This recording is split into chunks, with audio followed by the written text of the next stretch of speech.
greetings from me, fellow Nigerians, wherever you're watching me from. Still on the issue of politics in Nigeria, because we're preparing for, election in 2023 in less than 4 months from now. Yeah, quick one. When we talk about Obidity movement, some people see us as very unserious people, especially the oppositions, the old system, but I'm here to tell you that Obidity movement is the best movement because it's a movement for the masses, movement for positive change, not the 419 change that PDP and APC brought for us in previous years. Yeah, quick one. I'm going to show you a video of a lady called Ndi Kato. Ndi Kato is Obidity movement spokesperson. In fact, this lady is so fantastic. This lady is an epitome of a spokesperson. Not otherwise. Obidity movement is the best form of movement. If you have not joined this movement, in fact, you're really missing a lot. Because at the end of the day, you're going to have yourself to blame. Because this is the right way to go. Nigerians, if you have not identified yourself with Obidity movement, please kindly do. Kindly do. Let's take our country back from our oppressors, from the old leaders who have nothing to offer to us, but they're just interested in themselves. Please join Obidity movement. Vote Peter Obi and Ahmed Dati. Come 2023. Please. Enjoy this video that I'm going to show you right now. You see what a spokesperson represents. In fact, Obidity, we have intelligent people, reasonable Nigerians. It's not like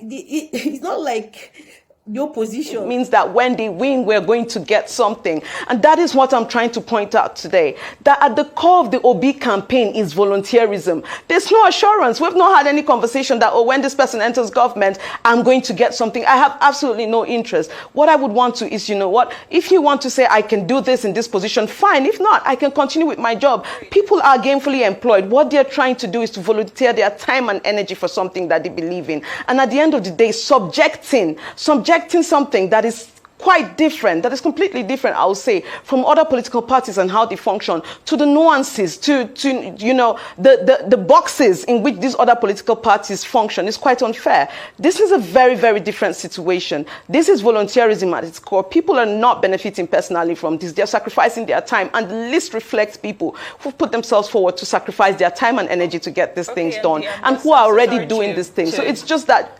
I'm so sorry to interrupt, because we do have other matters to touch on. And of course, you've mentioned volunteerism. We've noted that. Thank you so much. Let's talk about the delay when it comes to the manifesto for the Labour Party. As you know, the presidential candidate has drawn some criticism regarding the delay. Of course, he's justified it, saying he's waiting for the positions of the Nigeria Labour Congress and the Trade Union Congress before releasing the manifesto. I'd like to ask you the status of that and how much longer we'll have to wait for this. So with respect to that, one of the things I always talk about with the candidate, His Excellency Peter Obi, is that this man is a walking manifesto. You saw his appearance in Harvard. Everywhere he goes to, he talks about these things. And again, we're subjecting him to people who do things a different way. The elections, Nigerian campaigns have come a very long way. I would even credit our candidate with bringing this election to the issues, to people actually talking about the issues. We're doing less of pageantry and more about conversations. This is because of the way Peter Obi started this campaigning on. And I'm super proud of that. Now, with respect to that, there's still working on it, is going to come out. But when we are talking about these things with respect to the manifesto, we can't be talking about the manifesto as if Peter Obi has not come out clearly time and again to say the things that he's going to do with, when he gets into office. We can refer back to his appearance in Harvard. In his appearance in Harvard, Peter Obi listed, and he still brought it back to social media, and it's every day these conversations are happening. So even if you go back, or even if he wins this election and you go back and look, even if you don't have a document, and I'm not saying that we will not have a document, we'll definitely have a document. It is in the works. Day and night at the campaign office, people are working on this. Now, if we don't have a document at this moment, you cannot look at Peter Obi and say, I do not know what this man is about. He has laid it bare time and over again about what he's going to do when he gets into office. He's talked about what he'll do with the economy, with security, all of that. He has mentioned these things. So I think that going forward, yes, we need to have a little more patience. This is going to come out. This is not a candidate that comes out and tells you to shut up or you know what, I don't care about your concerns. This is not something that you can just jump to. it's not a competition about who brings out a manifesto first. It is about who has the best manifesto, which manifesto reflects the needs of Nigerians, which manifesto wants to solve the problems of Nigerians, which manifesto reflects empathy and wants to do something. That is what we are aiming for. So we're looking at the quality of the manifesto. We're not necessarily trying to be the first or second to come out with a manifesto. We want to have a complete manifesto, a reflective manifesto, and that which works for Nigerians. And that is what matters. That before this campaign runs out, a manifesto will come out. Secondly, it is that even while the manifesto is not out, the candidate stays on the issues. The candidate is constantly talking about the issues. The candidate has made sure that this campaign is an issue-focused campaign, and that should matter. So are you going to give us a date? Well, you know, while we wait for the date, I'm glad you mentioned social media and the role that it's played, because one of the statements that has been made upon the announcement of the Presidential Campaign Council is that Peter Obi already has 15 million voters in the bag. And to break that up, it's 60% of Nigeria's 38 million social media users have registered to vote, and that figure, 50% of that figure, are Obedience. And of course, we all know that this has been a huge topic of conversation since this movement started, is the debate that, are these people really voters? Are these people really going to translate to support on the ground? And I'm just curious, because as we see now with the PCC, we've seen the development of structures. The Peter Obi movement has always been criticized and critiqued. Where are the structures? Where are the people? So I'm quite keen to know what the way forward is with regards to these 15 million voters. How is this conversion being made from social media engagement to voters on the ground? So it's quite funny that we would see people who understand the issues are constantly having conversations about elections, constantly having conversations about registering to vote, picking up their PVCs with keen interest on this in this election, in an election where majority of the voters, I don't have the figure off the top of my head right now, but I'll try to get it, but majority of the voters in this election are actually young people and women.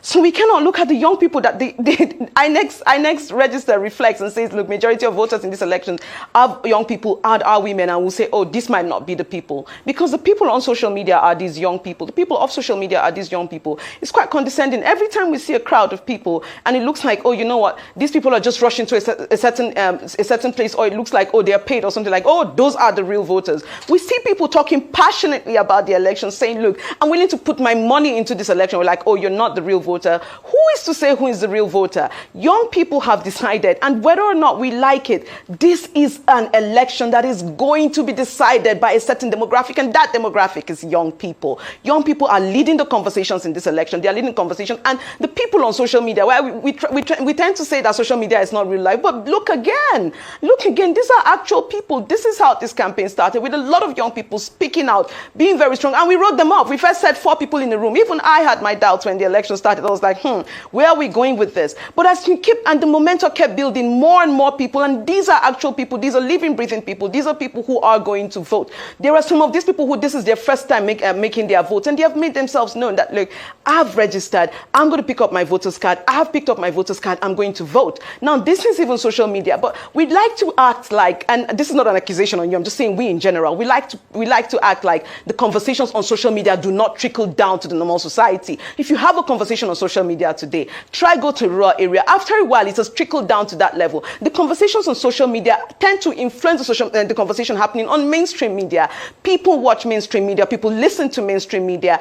This goes down to the grassroots area, and people hear, they see, they understand. If you go to my village, people are talking about Peter Obi in Kafanchan. These are places that the candidate has not even been to before yet on an official level. People are talking. So it's not that to say, oh, you're just on social media sitting down. No, young people have shown, and I do hope that we do not continue to put them down, because young people have shown time with that number. I remember with the NSAS protest, when it started, oh, people are just going to talk on social media, you will not take to the streets. They took to the streets. It's the same thing that is happening now. Young people are showing interest. They're coming out. They're organizing. First, we said, oh, you people will just talk on media, you will not come out. They have organized rallies. You know how much typical politicians have to pay for these rallies? The Peter Obi movement have actually made elections much more expensive for typical politicians, because these are organic crowds that you just can't get anyhow. Young people are organizing these crowds for free. They're bringing themselves out for free. Other people have to pay. It's not that easy. And now we're looking at the next step, the step that we said that they would not be able to do in the first place. They have shown you through their rallies that, look, no, if it is this step in political campaigns, we can do it more than you can ever imagine. We can organize ourselves and come out.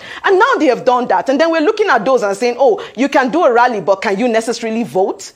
Those are people, those are grassroots people. Grassroots people are on social media too, and they are going to vote. Great. And the final question, just before we let you go.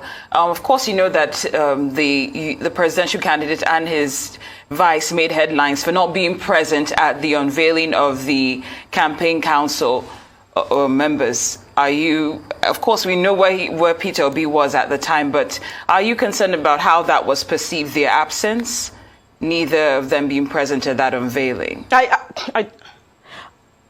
I don't at all. I think that was a ceremonial occasion, and there is even a bigger swearing in that is going to happen, and the candidate is going to be there. Now, the candidate has been more visible than any other candidate in this election. He's everywhere. I think we need to start a game of where's Peter Obi today. He's everywhere. He's doing things everywhere. He cannot share himself into several places at once. The good thing is that you know that he was not here, but you can point to another part of the country where he was being useful. You can point to somewhere else where the candidates were doing something to push this campaign forward, and that is what matters. It is not that, oh, in this particular gathering he was not there, oh, is something wrong? No, if he was not being useful, if he was out there doing something that is less, important, we would then have concerns. But it is Peter Obi just being Peter Obi like he usually is, being the functional man that he usually is. He had to be somewhere. He was representing this campaign and making sure that in more than one place people were talking about the campaign. So yesterday, people were talking about him presenting on one angle, and people were talking about the Presidential Campaign Council.